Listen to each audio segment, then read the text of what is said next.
We're on a date today and we're going to the Citizens Amendment Bill protest, and as you can see the police are already getting ready here. We are going to a protest against a law which is based on religious discrimination. But wait, India is meant to be a secular country. We are a secular country, that's why we're going to the protest. But then how can you write religion into a law? That's just the right-wing government. Governments come and go, but our constitution is secular. We are secular, so we are a secular society. So, I mean, we're here today because we don't support religions being written into the law, right? Because India is a secular country, so that's why we're here today. Do you think the government wants India to become a Hindu Rashtra? Do you think that's what their goal is? Yeah. And as a Hindu, what do you think?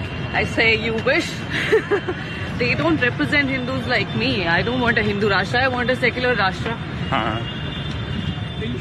And talk about what that guy just walked past and said, God willing, you know, we will be a secular country. I'm going to just storm, and now look at this queue I have to join. आप कौन है? आप कौन है? क्या आप security है? नहीं, I'm not security, but I can complain against you. ठीक है, complain करो. People always trying to tell you what to do, you know. Of the law. Behave yourself. You might be something. No, you don't tell me what to do. Behave yourself. नहीं, मत करो. Don't tell me to do anything. Don't try to teach me. You are getting. You're trying to teach me. You're trying to tell me what to do. If you are here, you are bound by the rules and regulations of the metro. Try to understand. Have you got any wine? Just apply it. Behave yourself. ठीक है, कोई बात नहीं. जय हिंद। आज की video एक ऐसे ट्रैवल ब्लॉगर के ऊपर है जिसने भारत में आकर भारत के खिलाफ ही एक षड्यंत्र करने की कोशिश की। आप कह सकते हैं कि गवर्नमेंट ऑफ इंडिया के खिलाफ उसने कई सारे बयान दिए और यहां तक कि अपने यूट्यूब चैनल पर वीडियो भी डाली। जैसा कि आप सभी ने मेरी वीडियो की शुरुआत में जो क्लिपिंग्स देखी हैं उसमें आपको दिखाई दे रहा होगा, न्यूजीलैंड के एक ब्लॉगर हैं जिनका नाम है कार्ल रॉक। उनका असली नाम है कार्ल एडवर्ड राइस। ये ब्लॉगर न्यूजीलैंड से हैं और भारत में काफी टाइम से व्लॉगिंग कर रहे हैं।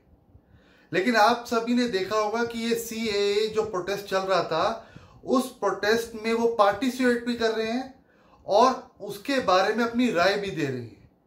उनके इंटरव्यूज न्यूज चैनल के ऊपर भी आ रहे हैं और ये 2019 का मामला है। अब ये सारी बातें क्यों उठी हैं?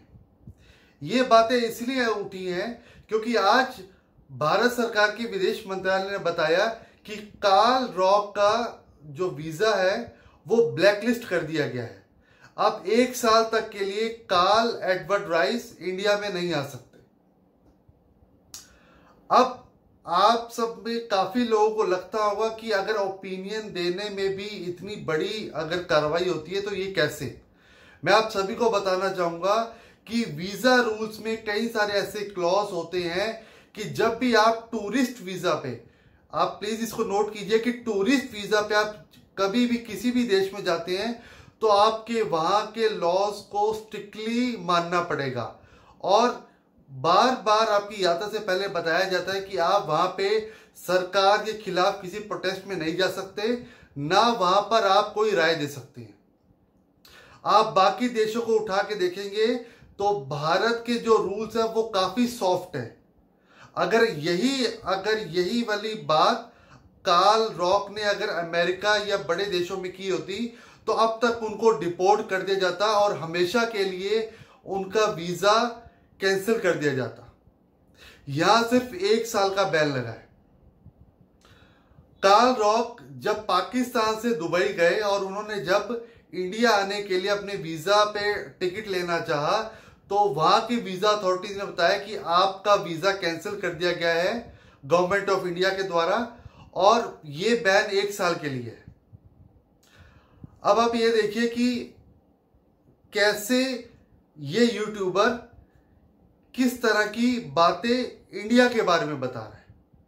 आपने देखा है कि कैसे वो जब मेट्रो में जब वो सफर करने जा रहा होता है तो लोग उसको समझाते हैं कि आप वहां पे वीडियोग्राफी नहीं कर सकते, क्योंकि मेट्रो के आसपास वीडियोग्राफी या मेट्रो स्टेशन में वीडियोग्राफी अलाउड नहीं है। लेकिन फिर भी वो किस तरह से बातचीत करता है हमारे देश के नागरिक से। तो क्या ऐसी चीजें हम बाहर के देशों में कर सकते हैं? बिल्कुल नहीं। आप सभी को पता होगा, जो भी स्टूडेंट वीजा पे या टूरिस्ट वीजा पे लोग बाहर जाते हैं और जिस देश में भी लोग जाते हैं, उससे पहले उनको साफ साफ बताया जाता है कि आपको बहुत ज्यादा ध्यान रखना है। खासकर वहां के नागरिकों से आपको कोई बहसबाजी या कोई फाइट नहीं करनी है, नहीं तो इसके बहुत गंभीर परिणाम आपको भुगतने पड़ सकते हैं। लेकिन हमारे देश में देखिए, 2019 से ये शख्स लगातार गवर्नमेंट ऑफ इंडिया के खिलाफ प्रोपेगेंडा कर रहा है, वहां के सीए प्रोटेस्ट में पार्टिसिपेशन करता है, और फिर भी आज गवर्नमेंट ऑफ इंडिया ने जब कितनी बार उसका वीजा रिन्यू हुआ है, बार बार उसने वीजा वायलेशन की है। मैं आपको बताना चाहूंगा कि गवर्नमेंट ऑफ इंडिया का जो ऑफिशियल बयान ये आया है कि बार बार मल्टीपल टाइम्स उन्होंने वीजा वायलेशन किया है, बार बार उन्होंने वीजा के कानूनों का उल्लंघन किया है। इसके मद्देनजर उनका वीजा कैंसिल किया जाता है 1 साल के लिए। और अब इंडिया में जो उन्होंने शादी की है मनीषा मलिक से, वो मनीषा मलिक अभी थोड़ी देर पहले हाई कोर्ट में उन्होंने पिटीशन डाली है कि ये गवर्नमेंट ऑफ इंडिया विदेश मंत्रालय का एक गलत डिसीजन है, इसको तुरंत बर्खास्त किया जाए। आप ये सोचे, जब हमारे घर के ही जयचंद जब ऐसे लोगों का साथ देंगे तो हम कहां तक अपने देश को बचा पाएंगे। आप खुद किसी और देश में जाकर एक बार ऐसे कारनामे करके देखिए, आप जिंदगी भर उस देश में ना कदम रख पाएंगे, ना आपको कभी वहां का वीजा मिलेगा, ऊपर से वो आपको डिपोर्ट कर देंगे। मेरी इस वीडियो के बनाने के पीछे यही एक मैसेज है कि ऐसे यूट्यूबर्स या ऐसे ब्लॉगर्स जो इंडिया के बारे में अपनी राय रख रहे हैं, वो उनको राय रखनी चाहिए, कोई दिक्कत नहीं है। लेकिन आप सीधा अगर गवर्नमेंट ऑफ इंडिया के कानूनों के खिलाफ या उनके आमने सामना करना शुरू कर देंगे तो वो आपके लिए भी बहुत नुकसानदायक होगा, क्योंकि टूरिस्ट वीजा पर आकर आप कुछ भी नहीं कर सकते।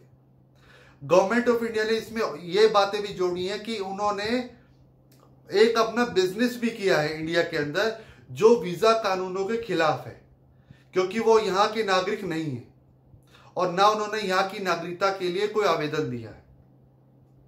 मैं आशा करता हूं आपको मेरी वीडियो पसंद आई होगी। प्लीज इसको लाइक, कमेंट और शेयर करें। धन्यवाद।